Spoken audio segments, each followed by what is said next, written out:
It's 7 o'clock in southern Arizona, and time for the Thursday night D-Star Roundtable for March 28th, 2019. This is Mike N6HKH, your net control.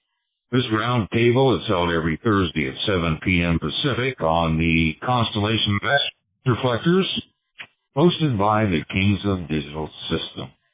This is a technical net dedicated to the world of open source digital voice systems. It's a group effort, so we expect stations to key up and participate.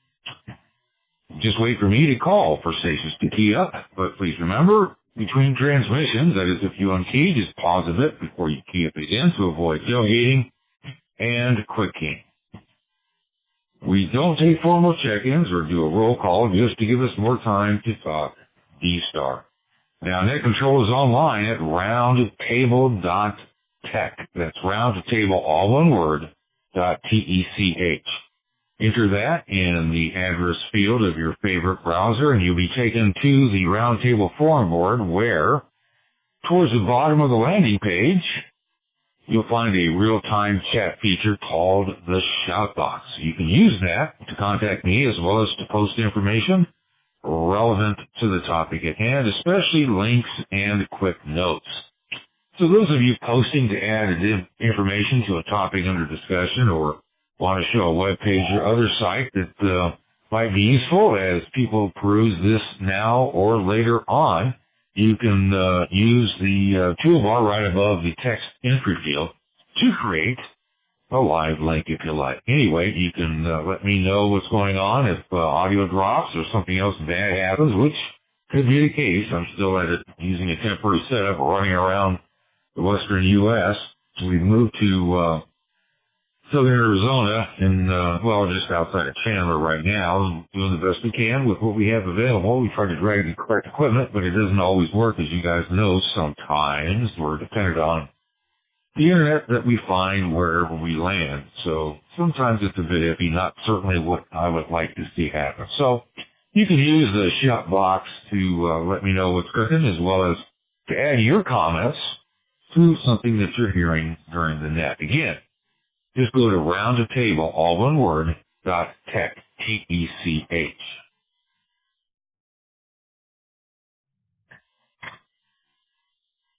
And the latency here tonight is really not good, but can't do much about it. So anyway, we'll begin the roundtable and see how things go.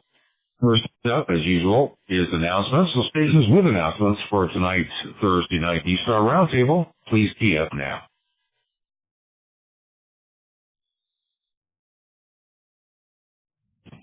And we welcome, as usual, right out the gate, KCAYQL. Bill, go ahead.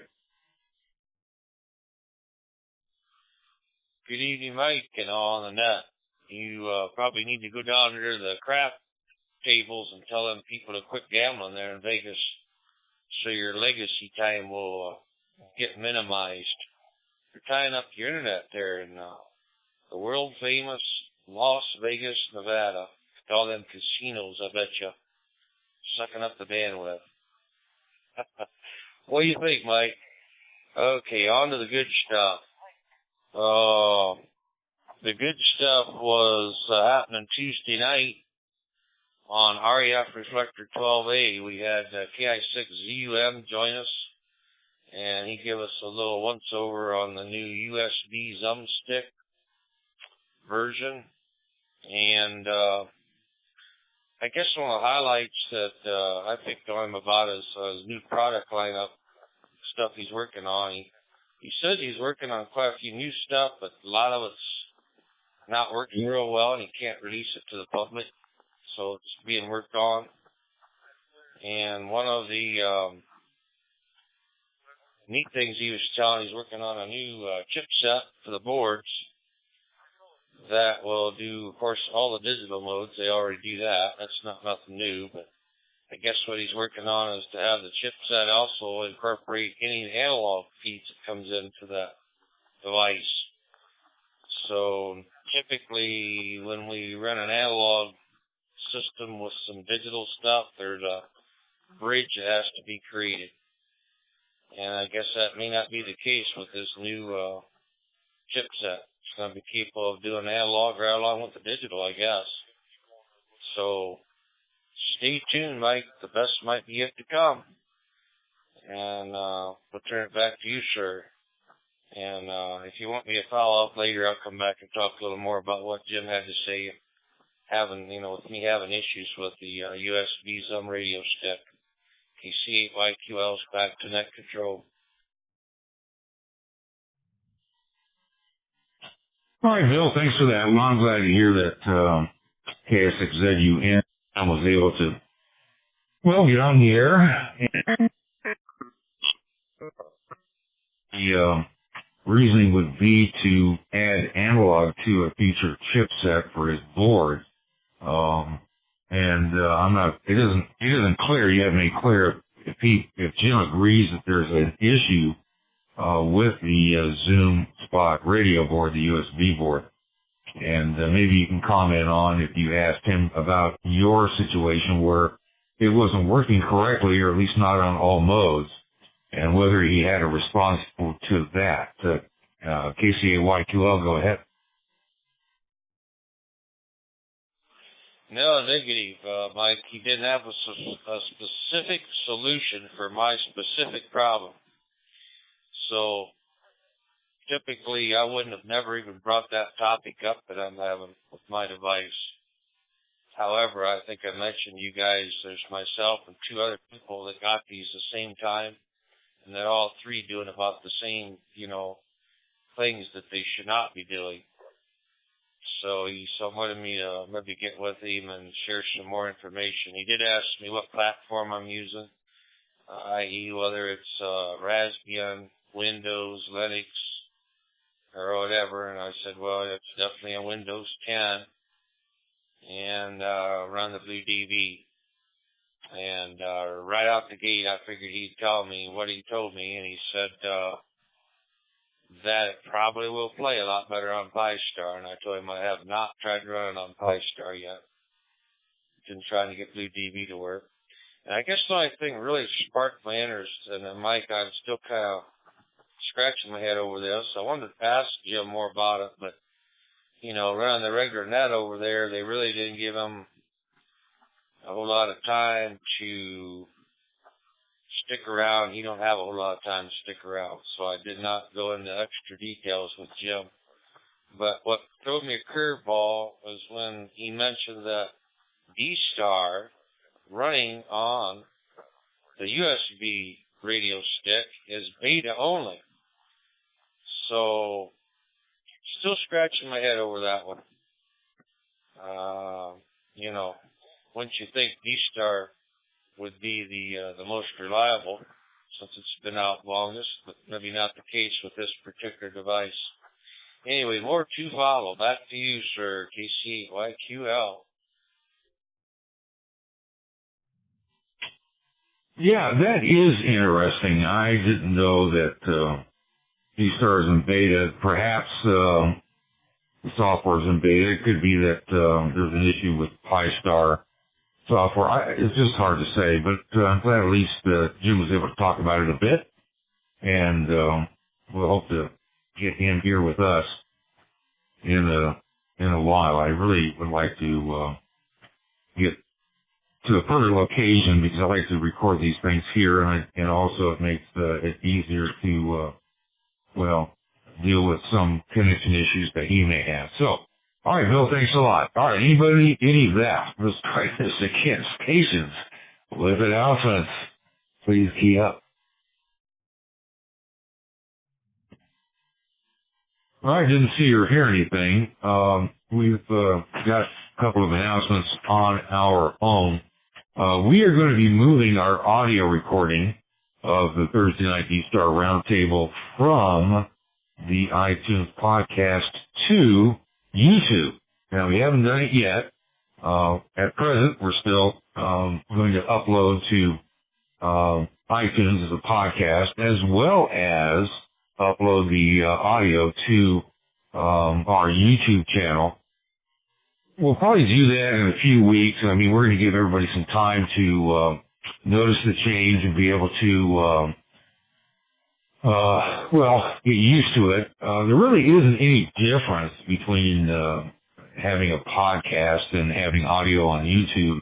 You can subscribe to both. They both have players. About the only difference that I know of is while you can listen to a podcast and have it running, at least through iTunes, while you're doing other work on your Android or Apple device, actually. With YouTube, if you decide you got to go to email or do something else on your digital device, probably the cell phone or your whatever you're listening to it, YouTube pauses, so you can't continue to listen while you're doing the other work. But that's really, to me, a minor thing. Anyway, we'll be announcing the exact date when the podcast will end.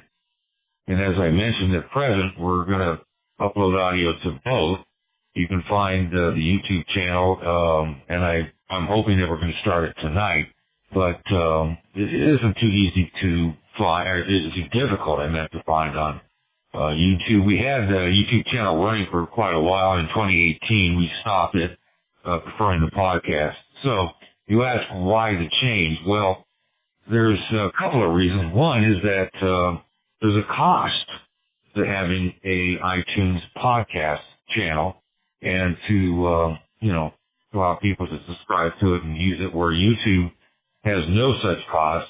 Actually, YouTube provides us with some creative flexibility and some additional features, and more particular, we can add video and other things to the YouTube channel that would be concurrent or in addition to providing the audio channel alone. And so we're going to make the change. But we'll let you know the exact date and time, and we'll certainly put links and other information up on the Roundtable forum board before we actually stop uploading the audio to iTunes as a podcast. That was a good 2 to 3 second wait on the latency voice. This is rough out here. And as I mentioned, I'm not in Las Vegas. I realize it. The place is full of gamblers, March Madness sports enthusiasts. Now that we're down to, I think, the Sweet 16, I'm not a big fan of college basketball, but, Vegas is crowded. And of course, whenever you expect that, we tend to take off and visit friends, and we're in Arizona tonight. We'll be back in Vegas probably in a couple of weeks or maybe next week. We'll see how it goes. Anyway, any other announcements for tonight's Thursday night D-Star Roundtable? Please be up.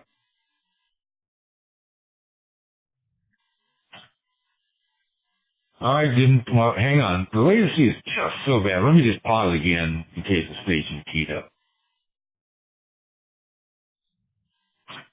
All right, didn't get anything. I want to thank KK6NYS for putting the link to the YouTube channel for the Thursday night D-Star Roundtable. As I mentioned, we're going to be uploading it to both podcasts to get the word out to those that listen to this exclusively on a recorded basis on the podcast, so that they can make the change. And, well, it's just a matter of clicking on YouTube rather than on iTunes on podcast player.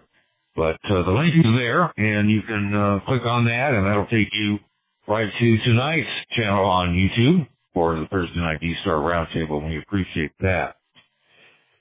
So I think that's all there is.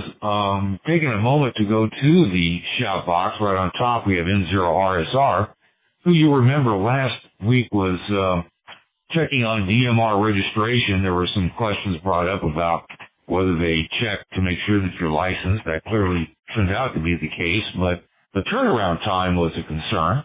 And also whether you, what happens when you make an initial account creation, as he describes it.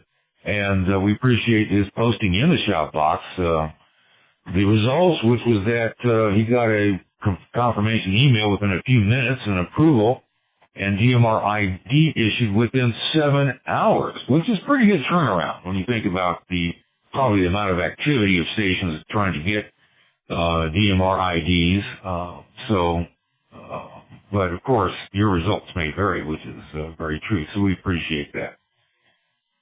All right, let's see where we're at. I don't see anything else posted on the Thursday Night D-Star Roundtable forum board. Let me see if he posted something and perhaps it just didn't update here.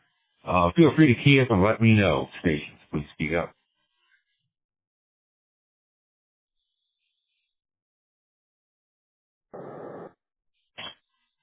Well, WB5EKU, Don, thanks for joining us. Go ahead. This is HKH in the net, WB5EKU. Well, lock your doors, I'm back in town. Yeah, quite a lengthy trip I was on, and had a lot of fun. Anyway, the only thing the thing I would like to mention about the YouTube channel is, when anyone actually links to it, please subscribe to it, because the more subscribers we have on that link, the better off we are, and YouTube does offer a few perks with subscribers. So please subscribe when you link to it. Yeah,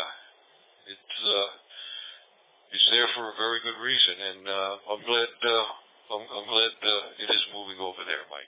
And this is WB5EKU.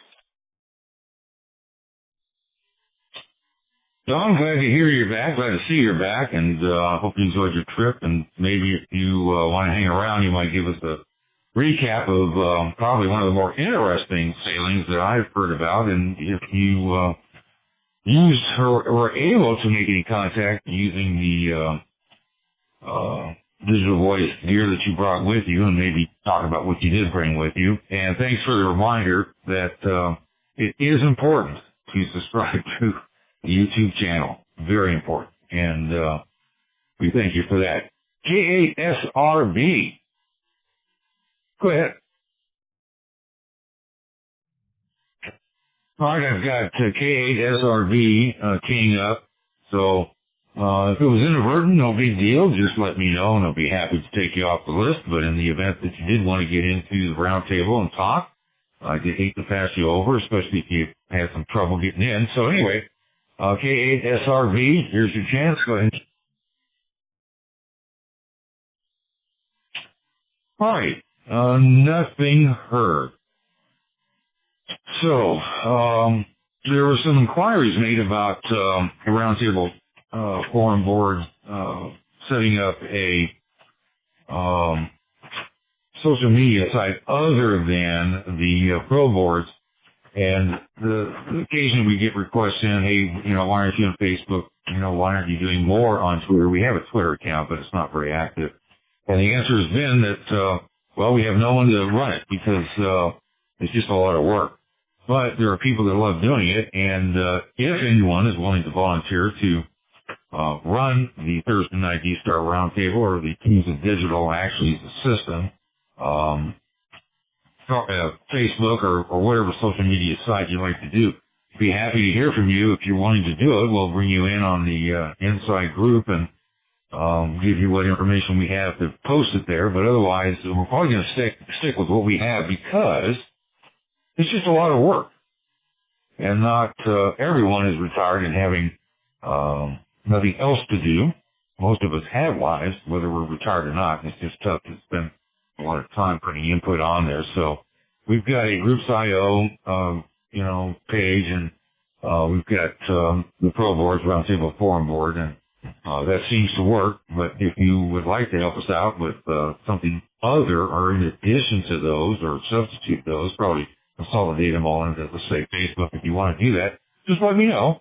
You don't have to volunteer on the air, but just send me an email, n68ph@ne.com, and we'll chat with you about it. So I just wanted to respond to some requests about having a, more active social media platform presence. Happy to do so. Just got to find someone to put some time into it. All right. Anything else, announcements or otherwise, before we move on? Stations, please tee up.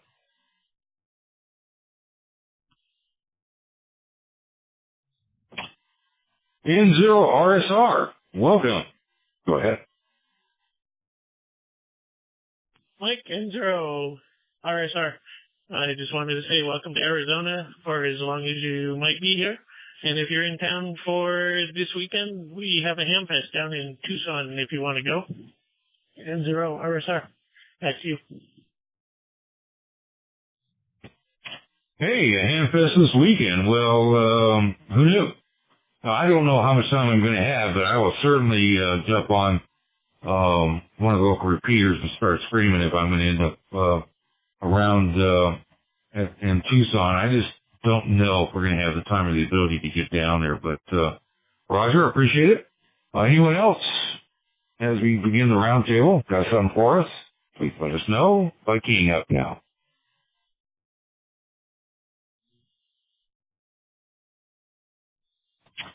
KC5SNG, go ahead.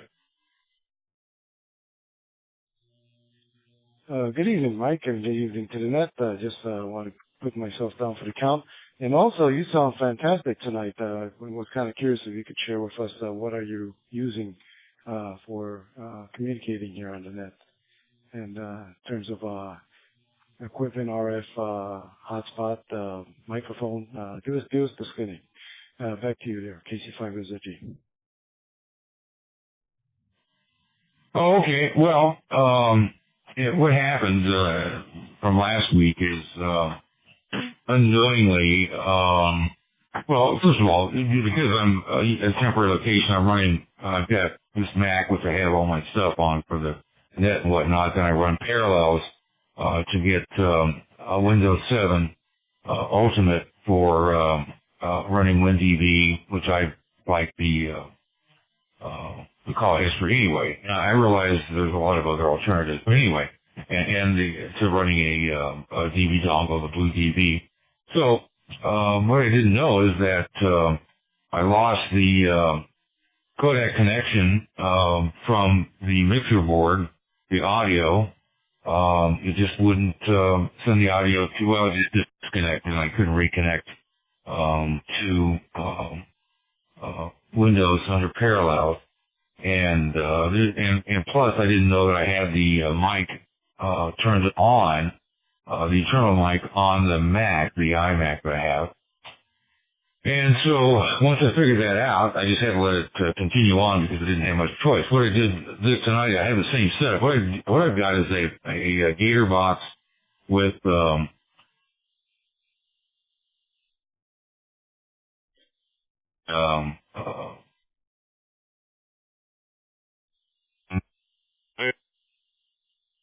board is the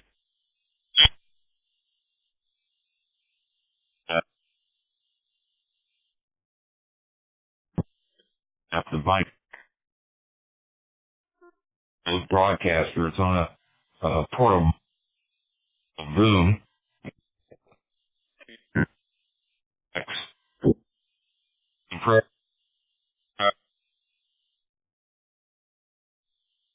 Gate to get rid of the exterior noise and try to clamp down.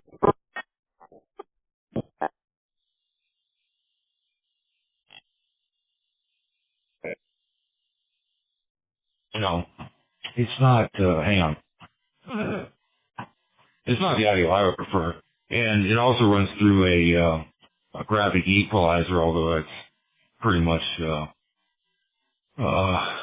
flat because frankly a better Link it to XRF555 Alpha.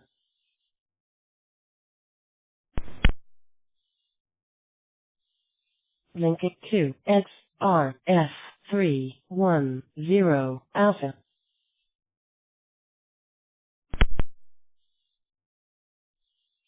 Link it to XRF555 Alpha.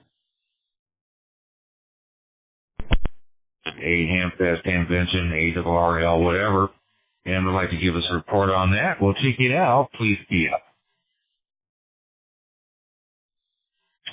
All right, I have no reports on that. Anything new in D-Star and digital voice? Something you stumbled upon, read upon, purposefully, let's say, found, that's up and coming, that would be of interest to those that operate in this part of amateur radio. And I was just scrolling through one of the sources I use for the latest in digital voice news and D-Star news. And not really, well, there's actually nothing there. But let's find out what's happening in the digital voice arena. Patience, please speak up. All right, nothing to that. Any new devices or gear that we should be discussing? Or it could be things that we've talked about already. At the beginning of the roundtable, we had a report from KCA-YQL, and still having some trouble with the Zoom Spot radio board, the USB-based board. Apparently other stations are having some difficulty with it as well. If a resolution has been found to it, maybe there's something else out there you'd like to talk about or would like to share your experiences with the Zoom Spot radio board, you can talk about that at this point. In addition to any new gear that, well, perhaps you read something about some new digital or multi-move device coming out at date. Stations, please key it.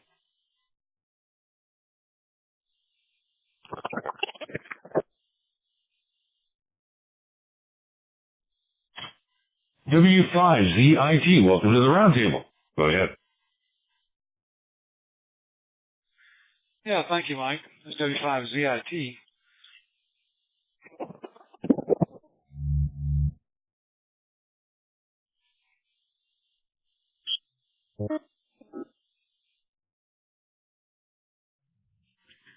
All right, well, W5ZIT, as you guys likely heard, quickly fell out, had some loss of audio, or loss of packet loss, and it's almost as if the battery went bad, but we'll wait for him to unkey and realize that we didn't get anything other than his initial hello, and then try to pick him up again. So, W5ZIT, if you've unkeyed, go ahead. Otherwise, everybody just stand by until he does.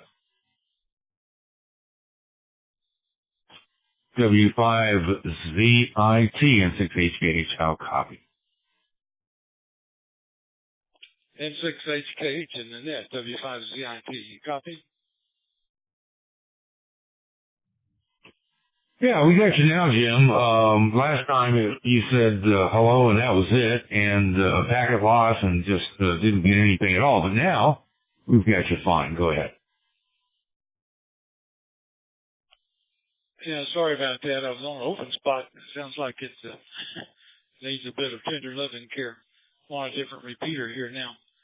I have a question about the revert function in the fusion system, the YSF system. In the YSF gateway, there's a place at the bottom of the YSF gateway list where you can set the timeout to, in this case, we like to set it at 60 minutes, and then put a 1 on the revert there, right below it, which lets the repeaters return to the default room on YSF. This is on PyStar, by the way. And some of our PyStars are working just fine with that, and some every night reset those numbers back to 00. I'm curious if anybody else happens to have had that experience. Back to you, Mike, W5ZIT. All righty. Stations that have experienced this or have a solution or suggestion, please key up.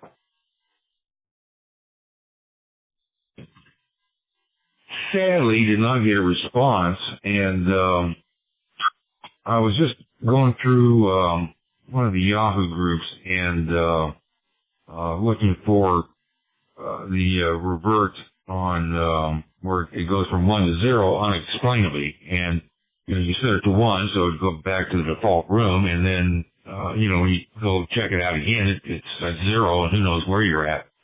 So I'm surprised we didn't get a response, but I don't know what else to say. So maybe somebody has a question about the setup or has a solution. I mean, I don't have an answer, but let me just try it again. So you guys know what he's trying to do, and it's not working.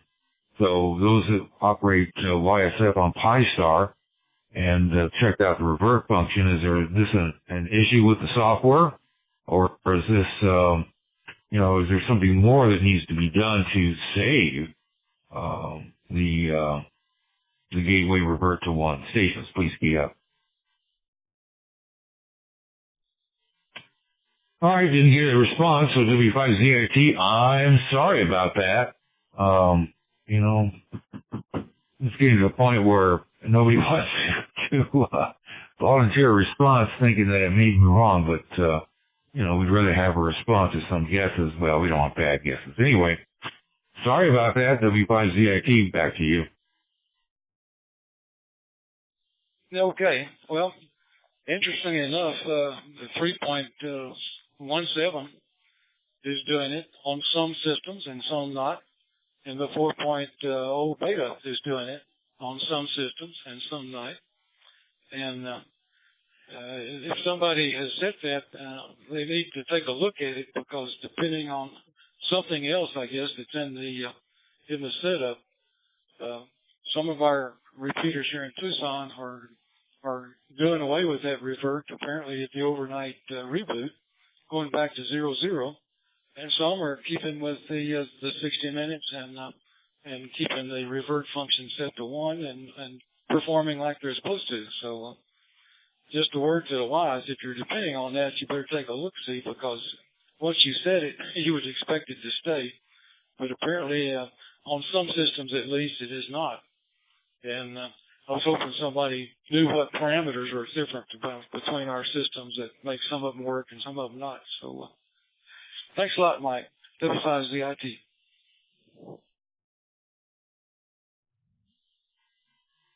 Oh, you're welcome, and I'm sorry we couldn't get you an answer to that. All right, does anyone else have any questions, concerns, problems they'd like to discuss or describe now, and maybe get a response to that, get an answer, that is, to your question, although I'm get a little nervous when no one keeps up about something that should be fairly common, or an issue that has, the people probably, if one station has an issue with YSF or whatever digital mode, you think that others would as well, unless it's just hardware or wiring, which, is probably more basic than not. But that's just how it is. I didn't check to see what else is going on Thursday nights. I know football isn't on yet. Maybe baseball, maybe the basketball. I don't know. Sometimes attention gets diverted, and often I find out that everyone was listening to the podcast, which I get it. We just would like to have more help here live, because it's this which, of course, fuels the podcast and the listenership. So the more help we can get here during the roundtable, the better off we are. All right, stations, please key up. All right, didn't get a response. So, anybody have anything to follow up on from last Thursday roundtable? It is maybe listened to the podcast and heard something that you knew more about than the rest of us, and would like to give us your, the benefit of your experience and knowledge, or perhaps there was something new that you ran into after we talked about it last Thursday. So, anything about last Thursday, and for that matter, what is it that's of interest to you tonight? What would you like to talk about? So, you speak up.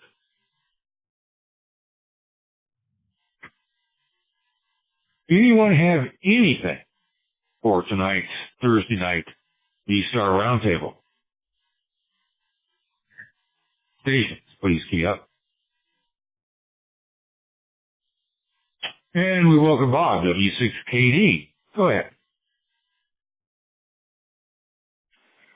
Good evening, Mike. I had a quick question. I was looking the other day at HRO's website, and I noticed that the only Zoom spots that are listed now are the ones that have these OLED, OLED displays on the top.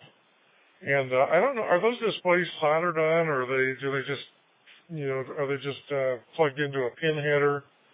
because they don't fit into the they don't fit into the Raspberry Pi Zero cases anymore with the OLED board on the top of it, and I don't see the old boards that were there, a month or two ago that were, to the same form factor as the Pi Zero. So I'm just curious: is that are all of the new zooms, are all of the zoom spots now the ones with the OLED? And if they are, can you pull it off, or does it have to be desoldered? And that's it.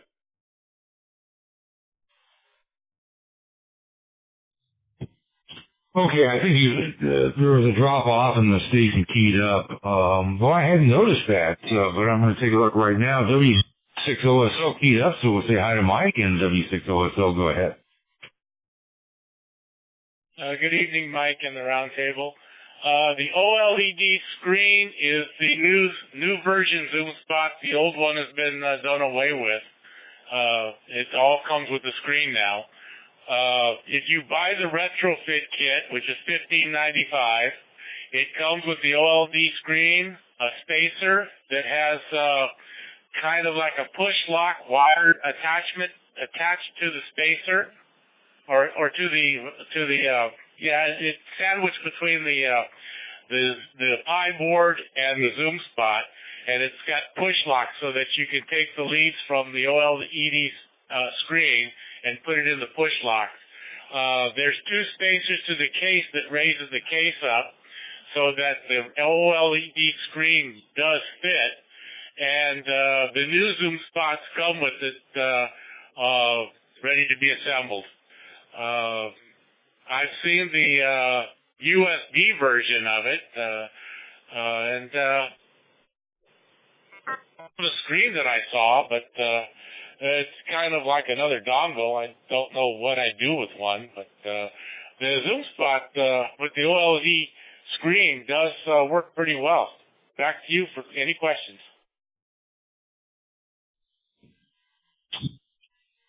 Mike, thanks. Yeah, I just looked at the Radio Zoom Spot USB on the HRO website, and that is still a standalone, no screen device.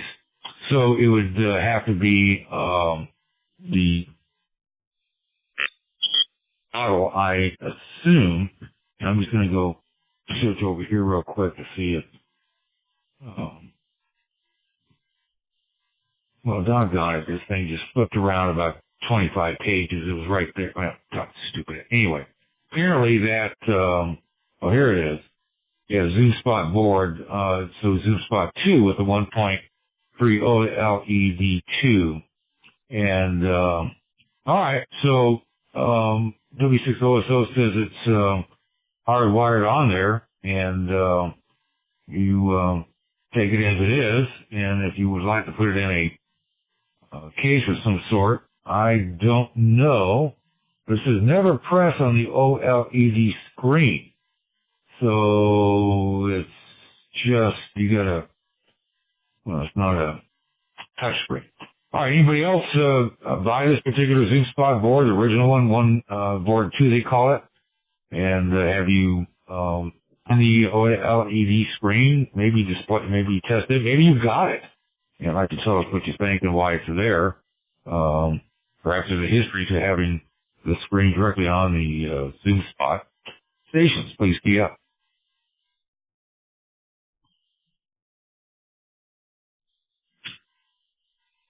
N0RSR, go ahead. Well, Mike, I just happen to have one in hand. I bought it for the wife about 2.5, 3 weeks ago at HRO, and it does look like the screen would come off if you wanted it to. However, I'm not sure why, because it all comes packaged in this nice little case, and the plastic actually goes over the screen. So it's basically looks like 1, 2, 3, 4, about 8 to 10 layers of plastic, and like the other gentleman said, there's a spacer just around the LED screen, and then a piece of clear plastic over the top. And Zero RSR, back to you. Okay, and I did find that there's another one that has with a case, and it's a kit, and the one with the board and the OLED screen. So, and there's several of them here of different types. But again, the question is, can you buy the basic Zoom spot, not the Zoom radio board, but the Zoom spot without the OLED? That was W6KD's essential question. We have learned that I guess you can take it off and remove it, assuming that you can change the programming to eliminate the screen display. But in fact, there's actually a Pi add-on OLED kit for it says the Zoom radio. So that's like wow, this is all new business to me. And there's a Zoom Pi case, different ones, and all kinds of stuff going on with the Zoom. So if you have the Zoom radio board, you can buy an LED add-on kit, but I don't see a non-USB Zoom spot without the OLED screen attached. Is that true? Anyone else know? Stations, please, be up.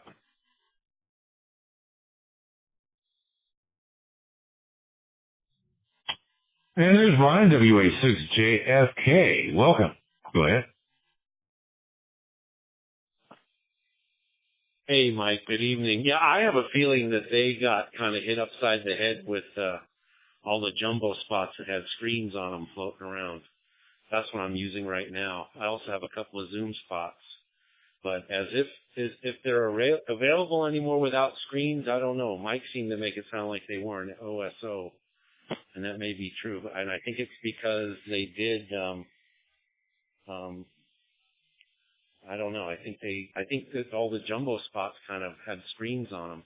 I just purchased a Nextian, a CS4 lab case with a Nextian 2.4-inch thing. And I sent you that thing. I found a really cool device at HRO called a Zoom Shim, where you can tap power. It goes on the GPIO header, and you stick it on, then you stick the Zoom board or whatever on top of it, and you bleed power off of things without soldering. So that's how I'm going to build that whole thing up. But as far as your question goes, I don't really know the answer, but it looks like it's maybe some old stock floating around and maybe no more. Back to you. All right, that could be. I mean, I'm just looking at the HRO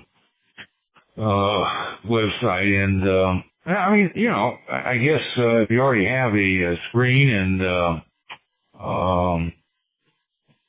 you know, would rather use that with the Zoom spot of either ilk, with or without the USB, as the radio device, as a basic board, and why have this? But it could very well be that the board, but you know, I suppose it's like anything else. If you called them up and said, look, can I have a Zoom board, the latest Zoom board, not the radio board, not the USB board, but the Zoom board without the OLED, and they'll hopefully shrink their shoulders and take $15 off and you know, leave the GPIO pins or the header pins open and available for connection. You'd have to, you know, take it from there. But the Zoom board has been around, Zoom spot board has been around long enough to where that shouldn't be a problem. Any other comments on the Zoom spot board or the Zoom radio board for that matter? Please key up. All right, nothing seen or heard. Anything else going on that you guys would like to talk about? Any other devices? Anything exciting that may be coming up at Dayton that's been released? Usually a lot of the advance notices from Dayton, whether it be an ad in QRZ or just postings in various social media sites, or however, maybe they send emails out announcing their devices, because they want, these vendors, the manufacturers want you to not commit to buying anything else until you see what they're going to bring to the digital voice multi-mode crowd at Dayton. fact, there are some have been blatantly saying, hey, look, don't buy anything that is on D-Star, DMR, whatever now. Wait until you get the date and we're going to announce our device. Now, some of it's been vaporware, and on the other hand, there's been some interesting stuff that's come up at Dayton. So anybody have any advance notice of anything going on that you'd like to tell us about? Please key up. All right, didn't get a key up. In the Shoutbox, PK6MYS brings to our attention a MMDBM HS hat aboard. They describe it as a multi-mode digital voice modem for the Raspberry Pi revision 1.5, and it's made in the USA, and $78.50.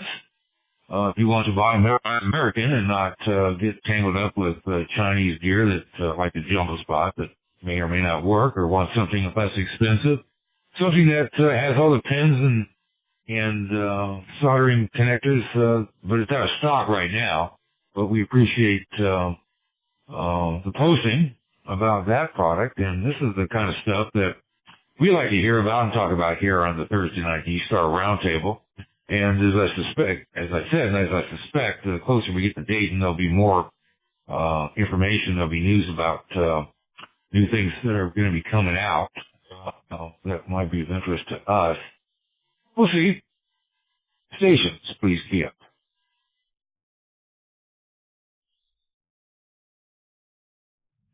KE8LEA, welcome to the roundtable. Go ahead. Thanks very much, Mike. Good evening, and good evening to everyone on the net.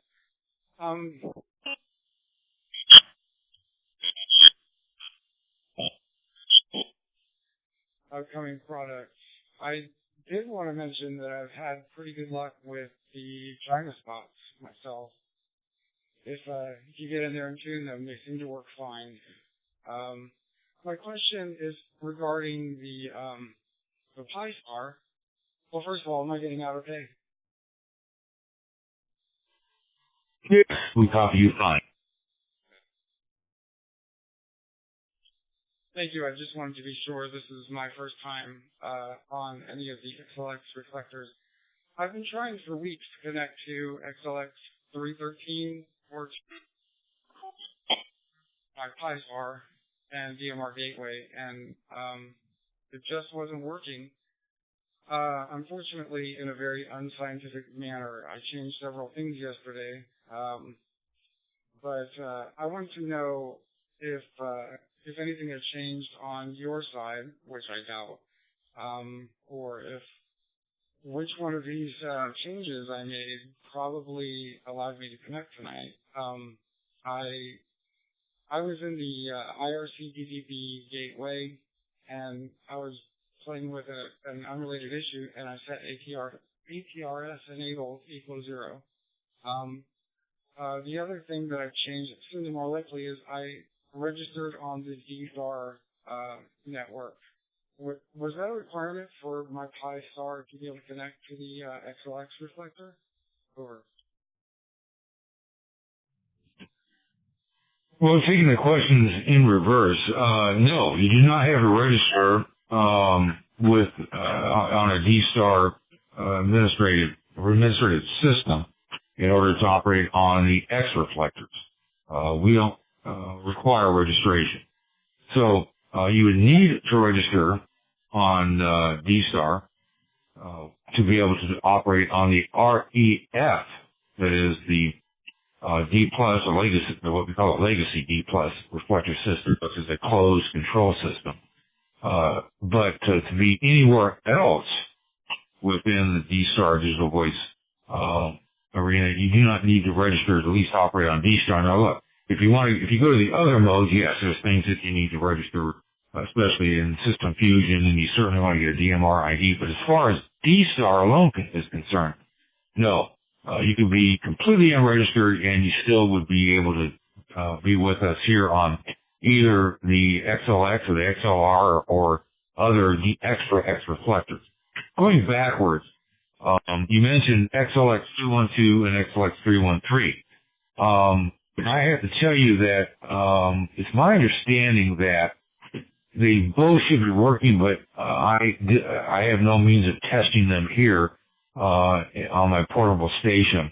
I didn't drag along any other mode than D-Star and wouldn't need it for the roundtable. Now, we are moving the transcoding reflector, the XLX313, but I don't think it's being moved yet, and I'm not certain why XLX212 would be down. Let me just see if maybe somebody has some news on that. Stations, please be up. I didn't get any help, and I don't see anything coming in from anybody that would know more about the status of those two reflectors. So, but here's the reason why I just can't say it, and just let it be your issue. I mean, it could be you don't have the correct host files. There's a number of things that could occur. Of course, with XLX313, that is a transcoding reflector, and for DMR users. So I don't believe that on D-Star alone that you'd be able to connect it to XLX313. And XLX212, oh, I'm sorry, that is DMR only as well. So, I'm going to back myself up here on this. I'm sorry. Yeah, the XLX212 is a DMR standalone only test. Well, it's not a test reflector, but it's got TOX groups 4001 through 4026. And silly me, I forgot it was DMR only. And XLX313 would be DMR input. And so it transcodes to D-Star, and ordinarily you would not connect it by via D-Star. So the answer would be no. On D-Star alone, you wouldn't be able to connect to it.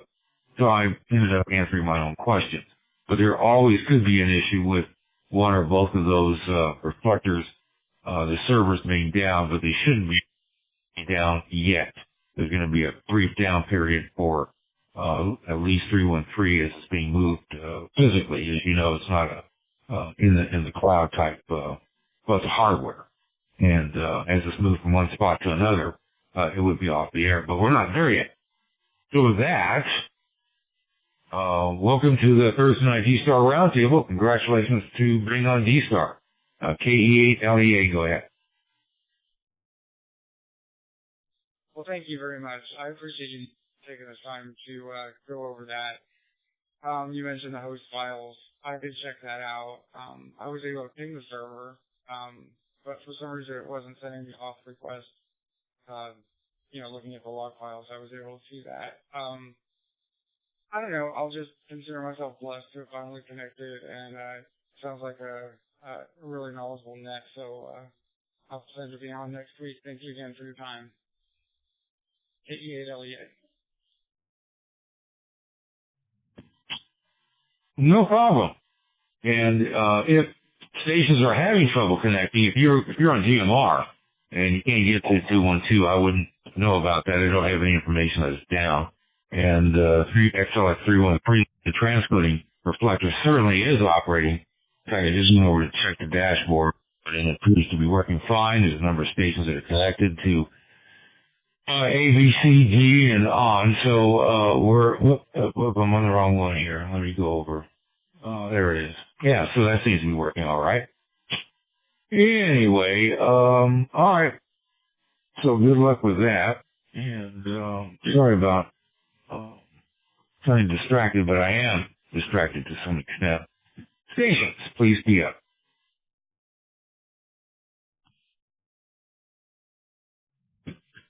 I have N0RSR and W6KD. First, N0RSR, go ahead. All right, Mike, point of confusion. I was under the impression that you had to register with D-Star to use the gateways.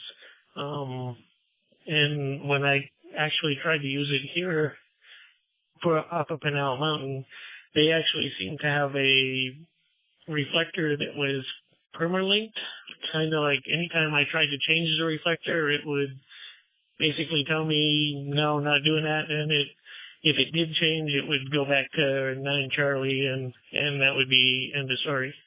When I did finally get the registration, I was actually able to go out, and it would actually think about changing stuff for me.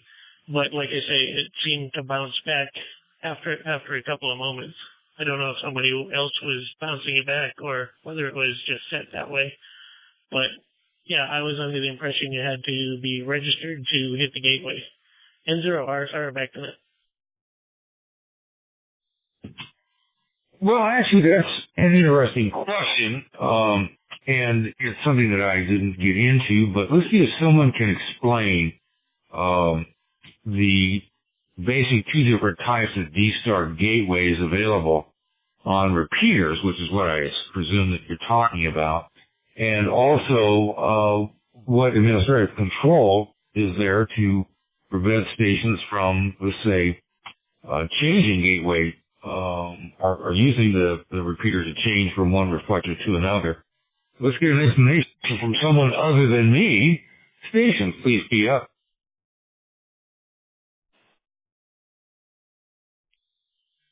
W6KD, go ahead. Yeah, registration is required to use the REF reflectors. The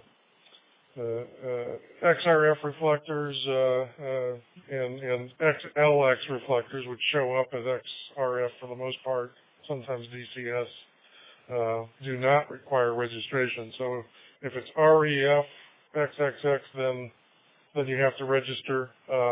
Everything else does not. And gateways themselves don't require registration. Now, the system operator of a particular repeater system might have rules in effect that you have to be a club member and listed on the, and in the, access list or something. I don't know. That certainly seems possible, but that would be a local thing. That would be either a white list of stations that are allowed to change settings on the reflector or whatever, but that's not universal. That would be something set by the local system operator, and that can vary from repeater to repeater, but it's not a general thing.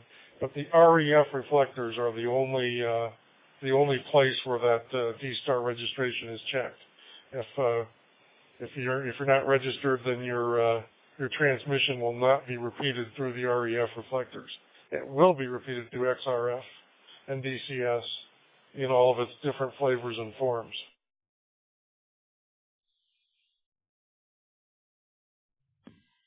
All right, Bob, appreciate that. There's another little angle to this, because there are gateways that have both G3, have G3 alone, G3 plus IRC-DDB gateway, and there are repeaters that have IRC-DDB gateway only, and things change as you progress through those 3 different setups for your repeater. W5ZIT, go ahead. I'll comment to add what Bob said there too. There is a revert function in D-Star if it's a D-Star controlled repeater. Same as I was talking about on Fusion. If you look in the D-Star link information line, you'll see the radio call sign and module and the default reflector and the auto, and the 4th one over is called timer. We set ours to 60 minutes, so if somebody moves one of our repeaters to a reflector other than our default, in 60 minutes after the last time he keys up, it'll move back. So revert function works very well in PyStar for repeater control. And you may be seeing somebody that set one pretty short. There are a number of different settings that can be made to that. It doesn't set it with a 60. Not as straightforward as you might think. I think ours is set to a 4, which is 60 minutes. But there are several different settings that a repeater operator can set. W5CIT. All right, Jim, thanks for that. Yeah, basically, I mean, when you think about it, what's the harm in registering on D-Star? Just go to a repeater admin. You can use any of them and just never register. I mean, it's not like bad things happen. It gives you access to REF, and it doesn't have any effect, and as you've heard, it has no bearing whatsoever on the X reflectors.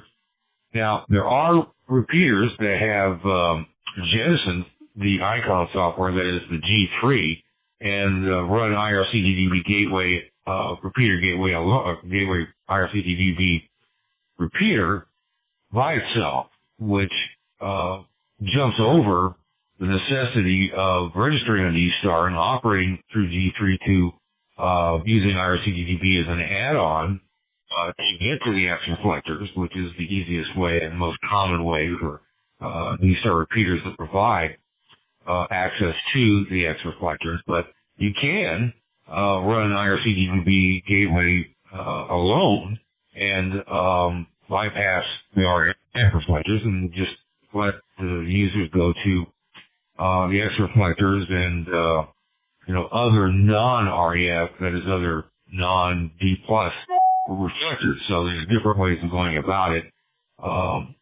But when you think about it, it's not like it's a big to-do. Sometimes we get complaints about stations having trouble registering on a D-Star, but for the most part, it seems to be moving along a lot better. Anyway, N0RSR, did we cover your question? Go ahead. You did, Mike, and I learned a little bit more. Thank you very much. And the only real big difference I saw there was that my registration to D-Star actually took about 2 weeks, and it kind of felt like it was hanging things up. But I understand people are busy, and we'll go with that. N0RSR, back to net. There's no excuse for it taking 2 weeks.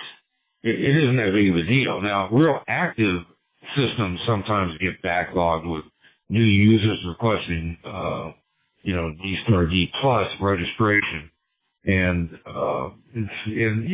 people go on vacation and things happen, but 2 weeks is a long time. But anyway, congratulations. I'm glad you registered, and once it's done, it's done. All right, so W6KD, I had you give before we got into this last question, so W6KD, go ahead. Okay, yeah, Mike, you're pretty broken through XRF 555, a lot of packet loss. It's been that way most of the night. When we take the transcoder down for XRF 313, we're not taking the reflector down. So the transcoding between DMR and D-Star will cease to operate during that transfer period while the server is being moved. And the 313 will continue to operate, but it will be unlinked from the constellation. The reason is that if you have DMR operations going on a module without the transcoder working, you'll get dead.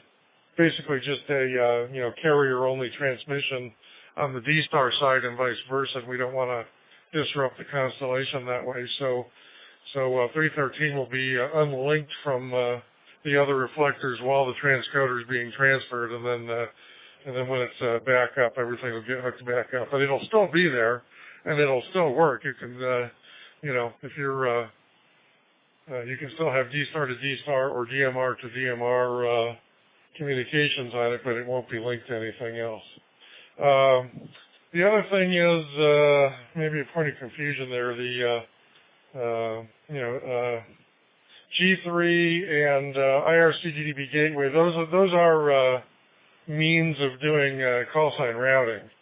They don't affect whether or not your transmission goes through a gateway or a reflector. With the exception maybe of if you're trying to use an ICOM, if you've got one of the ICOM radios with now I'm going to forget the name of it, the data connection on the radio. I can't remember what D-Star's or what ICOM's name for it is, but that requires G3 to get through. But for RF operations, it doesn't matter whether you don't have to know whether or not the gateway has IRCDDB or G3 or G2 or none of the above. It doesn't matter. The communications will go through. It does affect, however, call sign routing, which we don't like anyway. So back to that W680. All right, Bob, thanks for that clarification. And just taking a moment to peek at the Roundtable Forum Board Shoutbox, we appreciate AG6WK helping us out on this issue with the zoom spot. And it appears that OLED display is soldered, as far as Barry could find based upon YouTube video describing it. And there's also a post about PDF step-by-step guide to set up the OLED zoom spot using Pi-Star, which is, while there's no link, it's easily found. KE0FSH is popular guy, writes a lot and videos a lot and talks a lot about all things D-Star and digital voice, so we appreciate those posts, Barry. Stations, please key up.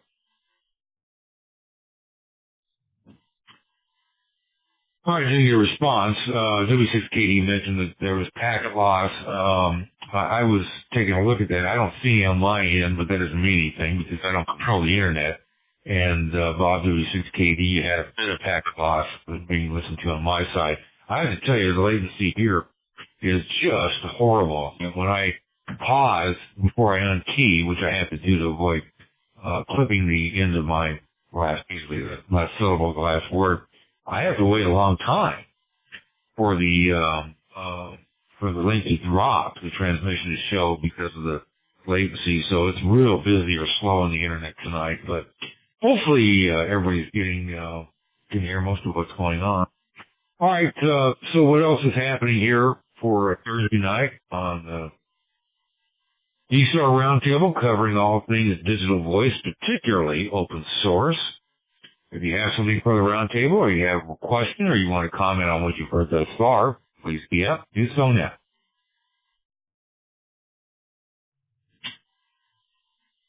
Okay, nothing seen or heard. I just did another quick scan of the groups that talk about the things that we like to talk about here on the roundtable, and there's nothing new. And took a quick look at some social media sites and ran through some of the more popular Twitter postings, messages, and not much happening this week. Of course, that's the same from last week. So I'm going to rely upon you guys to bring me any news or things that of interest that we need to talk about, or at least bring to somebody's attention. We're hoping that as Dayton nears, we'll get some resurgence in digital voice, both products, maybe some software images, and new devices. Perhaps, there's going to be new news, so to speak, on Yaesu and what it's doing with YSF, kind of leaning towards holding itself up. Not quite there yet. But, Dayton and the lead up to Dayton tends to generate a lot of topics of interest. But thus far, not much. Just kind of idling along. But at some point, the dam will break and we'll get going on other things. So I'm going to ask if there's anything else for tonight. I'm about ready to lose my voice. I don't know what happened. That's just came on. It shouldn't do that. It could be that whatever's in the air in Arizona, I don't get it. Just a minute.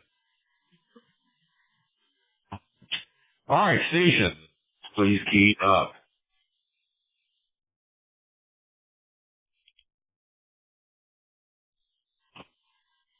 Looks like I missed or doubled the W5ZIT. Is that true? Go ahead. Yeah, I'm sorry. I thought I caught you during the interim there.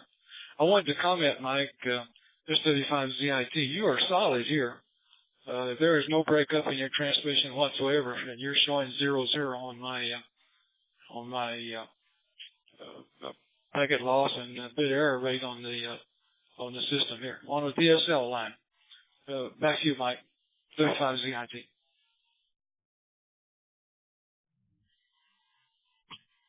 Well, I appreciate that report, Jim. I took a look at internet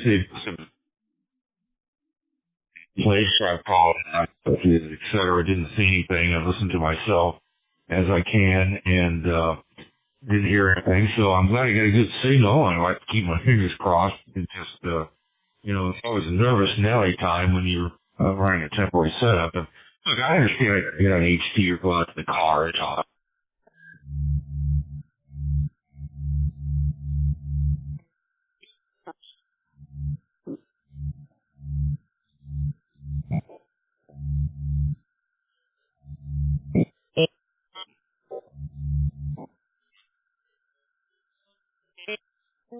Just giving you a heads up, we may bring you to a close. You don't have to. My voice may be having trouble. Doesn't mean a thing, because I can still talk. It just, I may not sound as good as I should. Stations, please.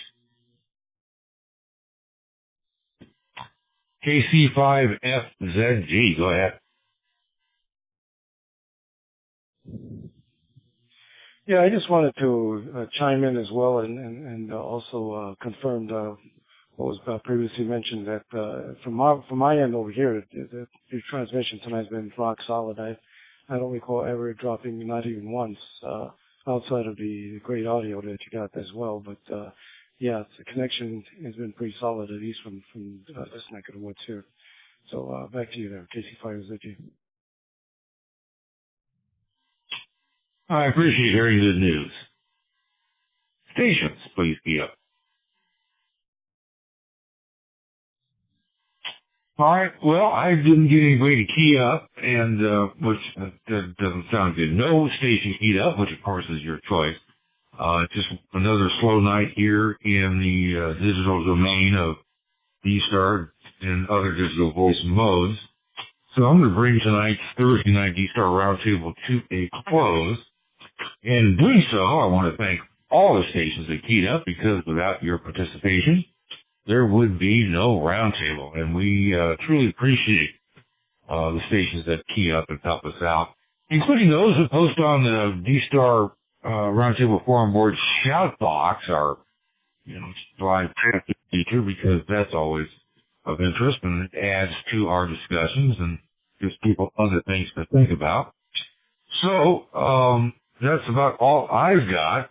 Feel free to hang around here and talk on the constellation of X reflectors if you choose.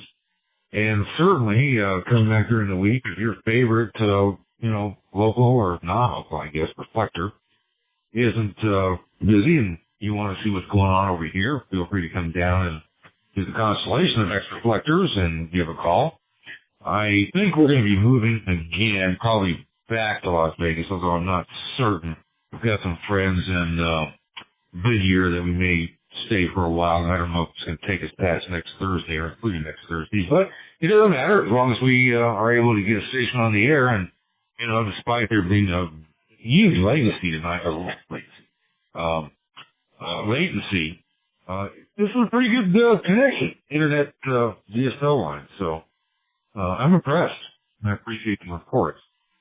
So, if you have any suggestions for topics, things you'd like to talk about, things that we ought to be doing here on the Thursday Night D-Star Roundtable, feel free to send me an email, n6hkh@me.com, or you can post something in the Roundtable Forum Board Shoutbox, although please wait until we clean it out tonight and put it to Shoutbox History, where it'll come up and be around 24/7 until the end of next Thursday's roundtable when we clean it out again and put it into Shoutbox History, because otherwise things just scroll off and we never see it again.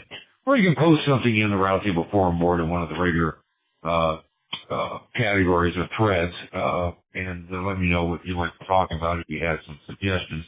My email account, n6hkh@me.com, is pretty big, and I don't mind receiving PDFs if you like, or you can put it in Dropbox and tell me it's there, and I'll bring it down, and happy to take a look at things. So, anyway, I appreciate everyone participating, listening, or being with us. And look forward to talking to you soon again on D-Star. Just a second. And for the Thursday Night D-Star Roundtable, NCC.